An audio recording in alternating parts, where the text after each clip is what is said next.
Welcome to the LaunchFamily Podcast, where we make sense of modern parenting one real conversation at a time.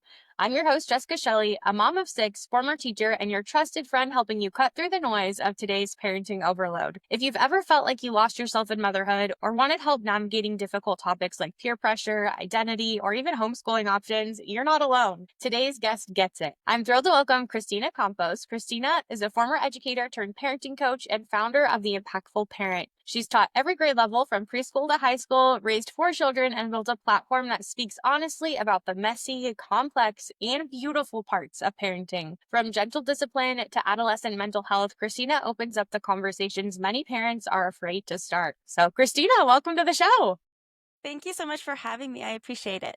Yes, well, I want to give our listeners a little bit of context for who you are. So, can you walk us through your journey and transition from full-time teaching to founding the Impactful Parent? My goodness. Yeah. Well, the short version as I loved teaching. I love kids. That's why teachers go into that profession. Otherwise, you just wouldn't, right? We all know that. But just like so many other teachers, it was getting harder and harder. And unfortunately, so was my personal life. And it was trying to make something awesome out of something really bad. And that was a divorce, to be really frank. And so when something like that happens to you and you're getting a divorce, your whole world is going to be rocked. And as for me, for a mom who I was not the primary breadwinner, I was always the one taking care of the household. I didn't even know at all what I wanted to do with my life after that. I was like, how am I going to be able to take care of my kids, 4 children, because I have 4 of my own, and still be a teacher? I'm not a 9 to 5 teacher. Like, I take work home with me. I love my students. It's a full-time job for me too. So, and at the time I had 2 teenagers who also needed me more than ever. And I recognize that a lot of times when our adolescents get a little bit older, we think that, oh, they got this. And, when really we need to be more present than, you know, than other times too. Really need to be present. But it's in a different way than younger kids. But I knew I had to be present. My kids needed me. And that's when I started to make the shift. I was like, oh, what can I do? How can I help parents? Or how can I help children, actually? How can I help children the same way I have always helped children? Because that's where my heart lies. And I figured out I'm just going to have to do it through the home. I'm going to go straight to the source and help parents so that they can help their kids. And that's how I got here today. I think that is where we have like those, key synergies too, because we are very passionate driven. Like, I'm a former teacher, you're a former teacher. We want to help the kids, but then also like that motherhood journey, add some complex layers into all of that, plus like the personal circumstances that you are navigating. What role did motherhood and like focusing more on your kids play in kind of reshaping those goals? My goodness. Well, you're keeping them first of all, obviously. But, when you go through something as world rocking as divorce, and people don't talk about that much. It's so common that so many people go through it. We don't talk about how difficult it is still. Like, it's still extremely difficult. And one day, I'll be honest with you, I looked at myself in the mirror and I didn't even recognize who I was. I was like, what? Who is this? I was in my closet, because we all have this place. All moms usually have this place in your house where you go to cry or go to talk to your girlfriend where nobody can hear you talking. And for me, that place is my closet. So I was crying in my closet every day, because I didn't want my kids to see how broken up I was by everything. And at some point, especially when you have children, you realize that you got to pull yourself up by your bootstraps and you just have to keep moving forward for yourself, but more for them too. For them, you have these people who are relying on you. And that's what I did. I pulled myself up by my bootstraps. I looked in the mirror, but then I was like, who is that? What? I had completely lost myself in motherhood at the time and didn't even know it until I was going through my divorce. But I had dedicated so much of my life to my family that I lost who I was. And so it was about really putting my kids first to even realize that, guess what? I need to put myself somewhere in the top 5 too, because I'm lost. The whole thing was a massive journey, and I don't think it's unique, to be frank. I just don't. I think that there's a lot of moms and dads out there. They get stuck in the routine of everyday life, and you lose yourself in your motherhood or your parenthood. And one day something happens, and you just have to wake up. Oh my goodness. And like all of this journey that you've gone through, I mean, I've had my own journey as well. And I'm sure that our listeners have experienced pieces of this or like, oh my goodness, is this really what's happening right now? Like the disconnect, I guess, from reality too, that can kind of go through some of those more difficult, challenging seasons. How has this impacted your work? Like, tell us more about the work that you're doing now to support families kind of navigating parenthood and what this looks like now. Yeah. Well, once I finally got my shit together, for lack of a better word, because that's where I was, when you're going through something life changing, you kind of have to build one block at a time to reconstruct. I started to really lean into some of my own passions and gifts. And of course, that was going back to my kids, doing what's best for them. And then second, loving helping children, right? The Impactful Parent was born. It was a way that I could create my own work schedule, be my own boss, be able to go around my kids' work schedule, be there for my children the way I needed to. That was priority number one, right? And now still be able to give myself to to families, to children, to say, let me help you.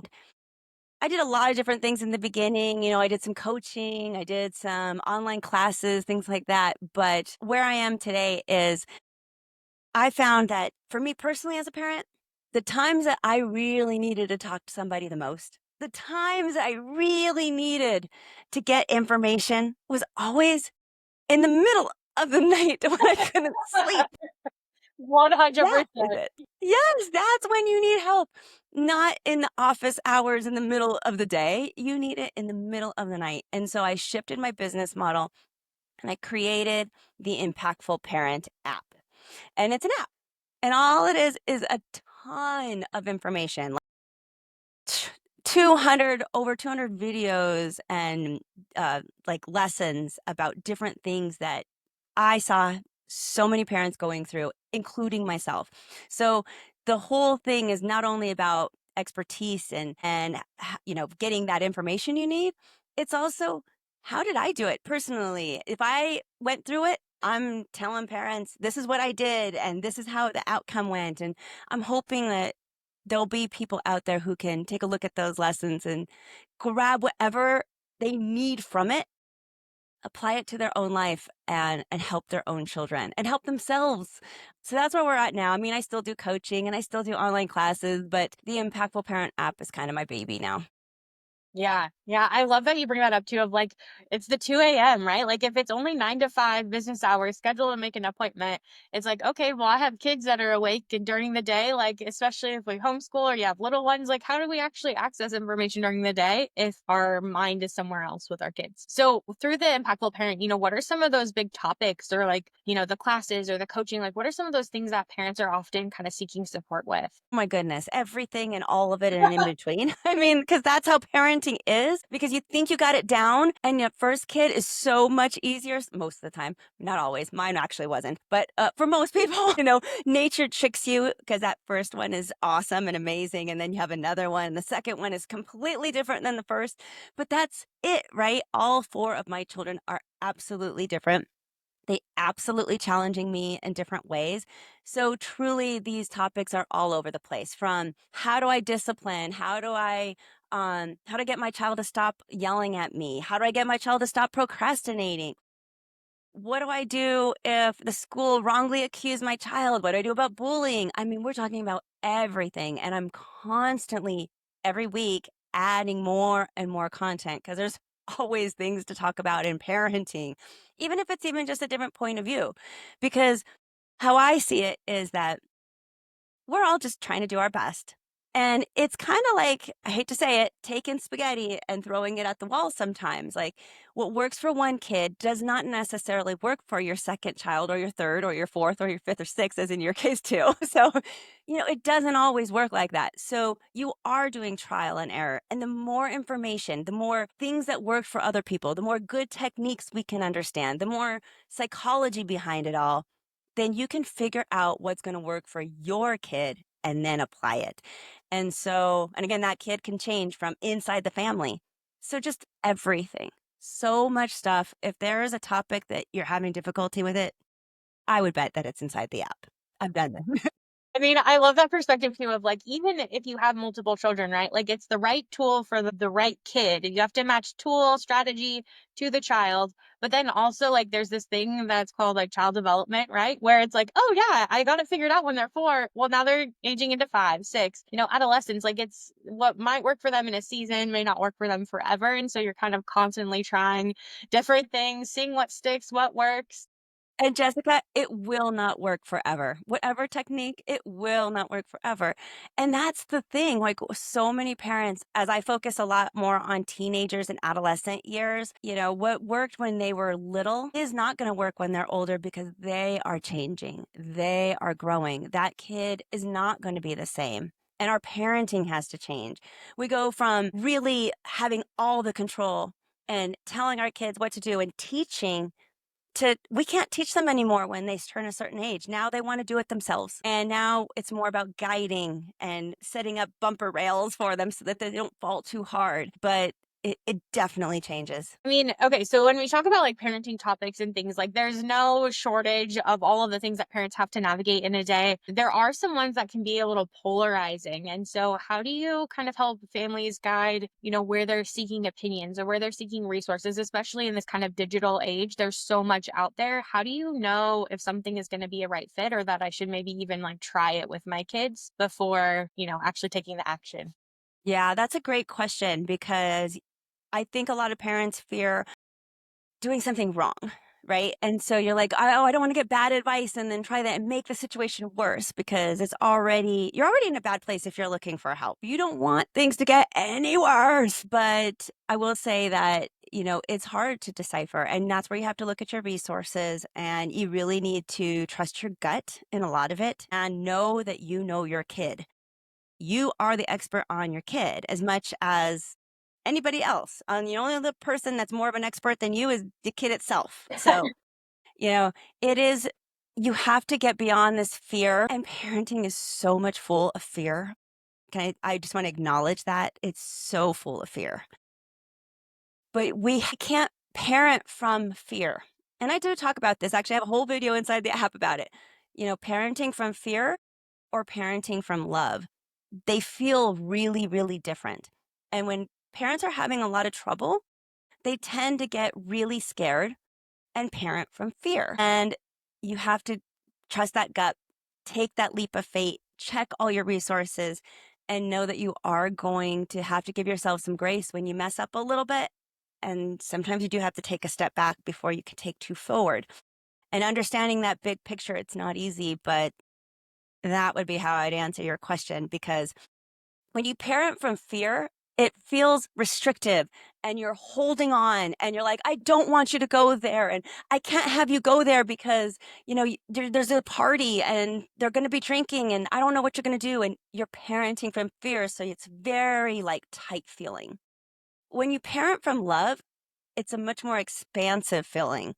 It's a very trustworthy feeling saying, I don't want you to go to that party, but I believe that I can give you the tools to handle the situations that you'll be in so that you can make the right decisions. And yes, you're still going to have to be home by midnight. And yeah, you're still putting boundaries. It's not like free for all. And I think that's what a lot of parents think is it's free. No, there's still so many boundaries, but it is definitely a place of trust and giving your child the tools they need to be successful versus squandering it and hiding them from the world to keep them safe. That kind of comparison to the visual of it's expansive, not restrictive.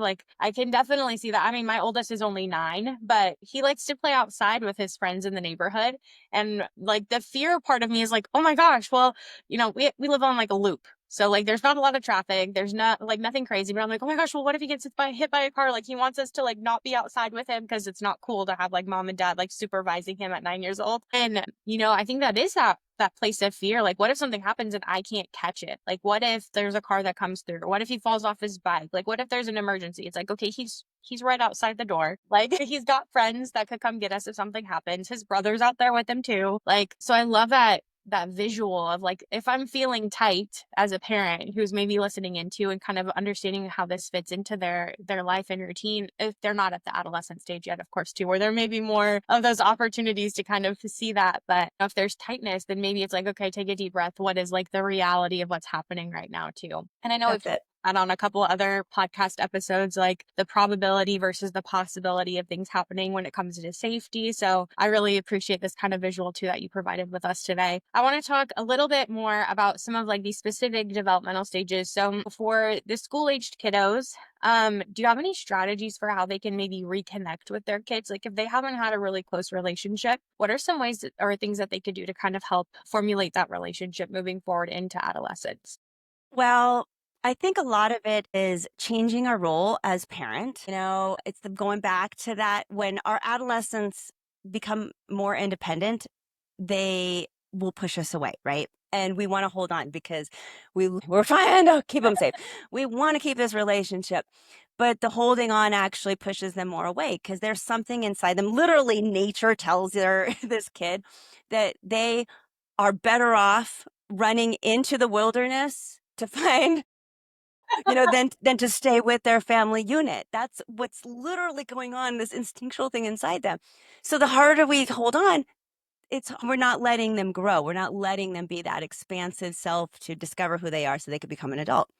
So that rub is that we need to start parenting more from that love instead of fear, which in adolescence is so fearful.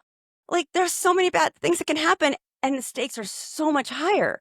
So yeah, it's going to be scary, but it's us as parents learning to be more adjacent to our child than right in the middle of their world. It's about being on the side and always there whenever they need us. And it's about spending quality time one-on-one with our kid versus big group activities, things that you used to do before. They're just not going to hit the same. So again, it goes back to that trial and error.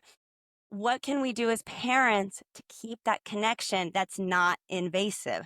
One of the things that I tell a lot of parents, and they hate this, but is Yourself, like, they have gamers. There's a lot of gaming kids out there right now. And they're like, oh, I just can't stand it. All they do is play these video games. And I'm like, have you ever tried sitting with your child and watching them play? I don't want to watch them playing video games. That sounds, that's horrible. And I'm like, oh, I get that. I get how bad it's going to be. But let me ask you this. If your son or daughter was playing tennis, a sport, they had gotten into sport and they love tennis, would you go watch them play their matches? Absolutely, I'd be there. Would you pay for their lessons? Oh, yes, I would. Okay, well, they're really into gaming. That's their sport. And that's something where they not only meet friends, but they're learning strategies. And it's a skill that they're trying to develop and they really like it. Now, it might not be a skill that you value, but it's a skill that they value. Have you ever sat down and watched them play their game? No. So like when they want to level up and they're asking you to level up for some money, I'm not saying you have to, pay for them, but you are going to offer them to play tennis lessons, but you won't you won't help level up their game when they need to play to the next level, like, no. And I'm like, you're just not seeing the same way a teenager looks at the same thing. So it's about finding what is it that you need to do to make that connection. And it is going to be completely different than what they did as a kid, which is why this is so freaking hard as a parent. It's so hard because we're guessing and we're trial and error and we're working on it. And it's so exhausting. It's so tiring. And I think that's another thing. We think that as our kids get older, it's going to get easier. And it doesn't. It just shifts in how the hard looks. So instead of all that time and waking up in the middle of the night and remembering how hard that was, now your hard is sitting and watching some video games that you really don't care about. I love that comparison. That is so eye-opening. My oldest two, they're very into Minecraft right now, which I think is a game that we all have heard of at least. And it's such a great point. Like it comes down to like how they perceive what we value, right? Like if we'll show up for their baseball games or their baseball tournaments, but we won't sit on the couch for 20 minutes and watch them play Minecraft or talk about what is going on, like what is the precedent that we're showing? Like there is potentially like careers too that are associated with both. Like if they get into, design or architecture or all of those things like that, those are That's what valuable. Minecraft teaches. Exactly. And you if you we look at it, we're such from an older generation thinking video games equals bad. When really Minecraft also not only teaches them creativity, but it's structure, it's building, it's all of those things. There's actually a lot of technique to it. And you're right, they actually can use those skills later on. Yes, yes, and probably more so in careers than maybe like baseball skills, right? Like, what is the percentage of you becoming a professional baseball player Right. versus using some of the skills you learned in Minecraft to do your future career? Mhm. So I love kind of shifting that too of like, what is the learning experience? What is the holistic experience of what the activities are that they're, wanting to participate in? And how can you be a supporter of that, whatever that kind of preference is? Well, with Launch Family, we've created a family coach called Emmy. And so she actually provides, real-time feedback for families that are helping navigate through all of these things too, just as an additional resource to families. And so we have a couple questions that were written in by families that I would love to get your take on. So the first question is, I feel like I've lost myself since becoming a mom. How do I get back to being me? Wow, that one is right up my alley. Yeah. Yes, it's give yourself some grace because we all get it. But you know what? It is about really focusing on yourself. So, and I know people hear this a lot, parents who have watched podcasts like this, you've heard it again, the whole airplane analogy of putting the oxygen on you first before your kid. Okay. I'm not going to go into that, but yes, that's true. And we don't do that. And just like how I said earlier with, I need to put myself in the top 5 somewhere. I get that so many parents can't put themselves as number 1. I don't put myself as number 1 either. I'd be a hypocrite if I told myself anything different. But you better be in that top 5 because if you're not in that top 5 of the most important things in your life, you can't be the best version of yourself. So how do you find yourself again? Man, one of the things that I did was I wake up in the morning and I figure out what is one thing that I can do for myself today. Just one little thing. And it starts really small. And I make a goal list for myself too sometimes, and what can I get done? That me hour, that 1 hour that you get for yourself each day is so important. And sometimes you have to force yourself to do it. You have to force yourself to push yourself to do something for you, whether it's just sitting and watching your favorite shows or finding out what's important to you, going for a run, prioritizing your exercise, anything that you need to do for yourself, you just have to get to doing it.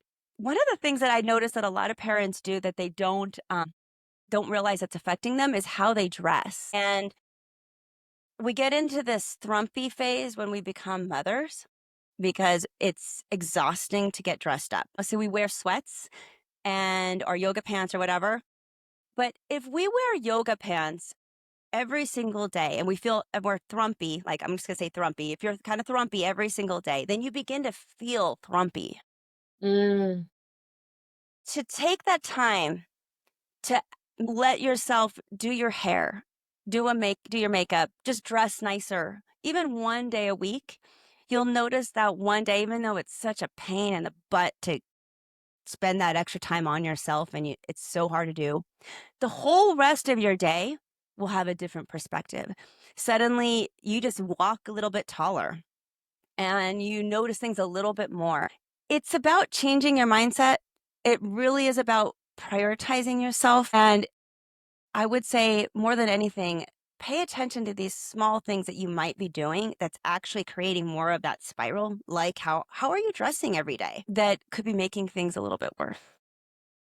I love that perspective too, because, the mom that wrote in, I've lost myself since becoming a mom. So I assume that this is maybe someone that is just freshly new. Maybe they have like a baby or a toddler. And I know like body changes are happening too. So it's easy to fall into like, oh, I'm just going to wear the sweats because that's what fits right now. And I know for me too, I just had a baby 5 months ago. So I'm number 6 is only 5 months old. And I fall into that trap too. And the days that I actually put in the effort to do my hair, do my makeup, I feel much more productive. And that's how I find value in myself, is like how much I can get done sometimes. Like that's like the motivator, the little engine, like, okay, we got this room cleaned and dialed in. Oh, we got grocery shopping done. And I really only like to do those things when I'm like dressed, right? Like if I am in sweats all day, like I'm just going to sit on the couch. I'm going to read. I'm going to hang out with the kids. Like it's just much more casual. And there's totally time and space for that. But if it's like this kind of pattern or routine where it's like every day or like 5 out of 7 days a week, you're like, oh man, everything just starts to pile up around you sometimes. So I love that kind of perspective of maybe just getting dressed. Even if the hair and the makeup's not done, just putting on different clothes is sometimes just that little nudge that you need when you're in that, new parent stage of chaos. So one of the other questions that was written in is, my kid is struggling with friendships at school, but I don't know how to help without pushing them too hard into one direction. So do you have any recommendations for like how to navigate like toxic friendships, or like maybe if the parent is disapproving of some of the friends that they choose to hang out with, peer pressure? Tell us your wisdom. Well, that's a big question too. I was like, where do I start? The toxic friendships, it goes back to that parenting from fear or love too. You have to recognize that once you start talking about this kind of things, you're going into that area. And the toxic friends, that's really scary, right? It goes back to you as a parent feeling confident that you can give your child the tools that they need to handle anything that might come their way, whether it's a toxic relationship or a bad influence or a bad decision or just a bad situation that they put themselves in. And this comes back to you and your relationship with your kid, right? So if you know that your kid knows what to say, knows what to do, not to run in the street, that they can look both ways before they cross, and that they know how to push the button before, to wait to tell them when to go, then you wouldn't worry about them because you say, I've taught them that they know how to cross the street. It applies with everything else. So have you had that conversation? Or if you're worried about your child having sex too early, what have you done to prepare them for that? What have you done to talk about that kind of situation? Have you role played situations that they could be in? And role playing is so powerful as a teaching tool. Now, yes, you might have to role play with a teenager who's rolling their eyes thinking that this is the most stupidest thing they've ever heard or done. But you as a parent, again, are doing it so that you can feel good about giving them the tools they need. So, have you role played going out, having a date, and maybe this boy or girl wants to do things that make your child feel a little uncomfortable? Do they have an exit strategy? Have you talked about it with them? Do they know they can use you as an excuse to get out of that situation? But what would they really say? Have you really like role played it? Well, that's what it's going to look like. So the more that you can talk about it, the more you can push this in, the more comfortable you're going to be as a parent, because you're going to feel like they got it. They know what to do. I can believe in them. And it is literally magic. When you truly believe in your child, they want to do what you said. They don't want to disappoint you. They know you believe in them, and then they become more confident. And now they have the ability, not only the skill set, but the confidence, because they know that you can do it. It is when we're saying a lot of this, oh, I'm not going to let you go because, you'll make the wrong choice. Then they are like, okay, well, maybe I'll make the wrong choice. You're sending those signals. So it's so, so hard. None of this is easy things to do. And of course, I go into a lot more inside the teachings that I do inside the app. But that's what I would say. It's really taking the time to prepare your child and yourself for those situations. Talk about it, role play it, bring up situations, let them have a say in it. And suddenly magic will happen when you start to believe in them. What a great strategy too for the role playing, like the practicing piece. Like before we can do something independently, we're always like that's the learning process, right? Is we have to practice first. And so role play kind of opens that up and like breaks down those barriers of like, we're going to learn how to do this together. Like this is a safe space to learn versus, oh my gosh, the thing happened and now they're learning in that situation when, we're not here. Like that is that place of fear, as you mentioned, versus like this expansion of like, oh, we're just gonna, we're gonna experience this. I know that you think this is weird and dumb and all of the things, but at the same time, like I want you to be prepared if this situation happens. So let's work through this together so that you feel more prepared. Jessica, we know that. Like, we would never put our kids in a car without teaching them how to drive or to practice driving for hours and hours and hours and hours of practice. Right. Same thing with bikes, same thing with everything. Like, everything we do in parenting. But then it comes down to this other stuff like peer pressure or sex or drug use or even just how to handle toxic relationships. And suddenly, as parents, I don't know, we just become stupid. We don't think about it.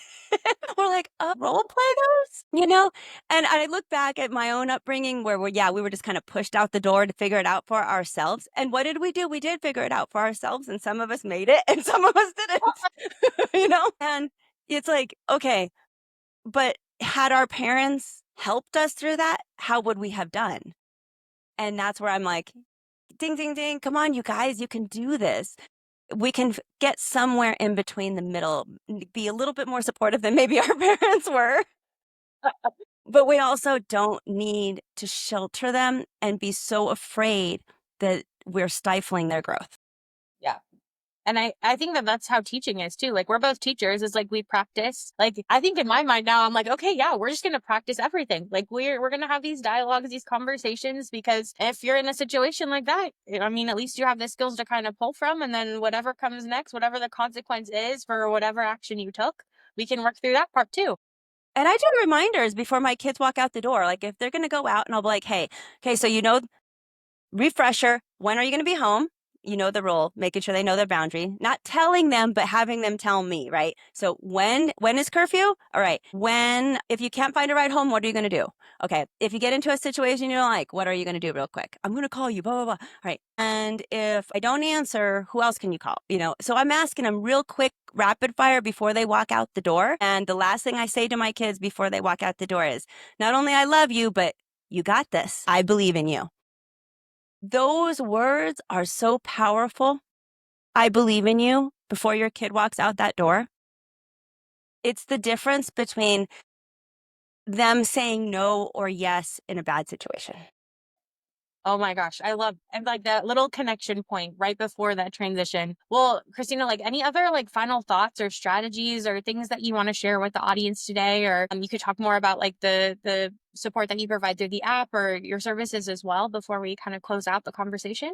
I just say, parents, go out there and find as many resources as you can. I mean, use LaunchFamily, use the Impactful Parent, go out there, like discover all the podcasts because again, it is trial and error. Give yourself grace. Figure out who resonates with you. Figure out what kind of parenting style makes sense to you. And do not be afraid to go get help if you need personal help. There's a stigma about just getting coaching or therapy, like that I don't know. I don't know what the stigma is because I don't understand it since I'm on the other side of it. But I would say there is no shame because nobody told you how to do this. And for most of us, our parents are not great role models on what we should have been doing right now. So like anything else in your life, you would have gotten some coaching, whether you read a book or you watched something. Getting personal help, it's could make the difference in your life. And if you can get that help, why not? Right? Just why not? Watch, dive into the resources that Launch Family offers because it's there. It's there. Why not use it? You have this grand responsibility in front of you. And it is an amazing, exhausting, frustrating responsibility. Read the book, listen to the podcast, go get the coaching. It's just going to make your life easier instead of trying to struggle through it blindly on your own. There is no reason to do that. There is so many resources out there for you nowadays. Take advantage of them. I'm here. You're here. There are so many people here. We're here for you. All you have to do is take the first step. I love that lasting message too. And I think the story that you've shared today through your journey, I'm a mom too. I'm living through this. Like, you are not alone wherever you are and whatever you're navigating. There is people that have been out there navigating this too. And I think that that's just a testament to the story that you've shared today with us, Kristina. So I want to thank you so much for joining. The passion for empowering parents, to the bravery in discussing those topics that many families and parents kind of shy away from. They're like, oh no, I'm not going to cross that line, right? But your work is a true gift. And so I would definitely recommend for our listeners, if you've loved this conversation, be sure to subscribe, leave a review, and stay tuned for upcoming episodes with Kristina on homeschooling, adolescent mental health. And be sure to check out her resources with Impactful Parent and all of her podcast episodes and things that she has there too. We'll link all of her resources in the show notes for you. But until next time, remember that parenting doesn't have to be a solo mission. We're here with you, cheering you on every step of the way.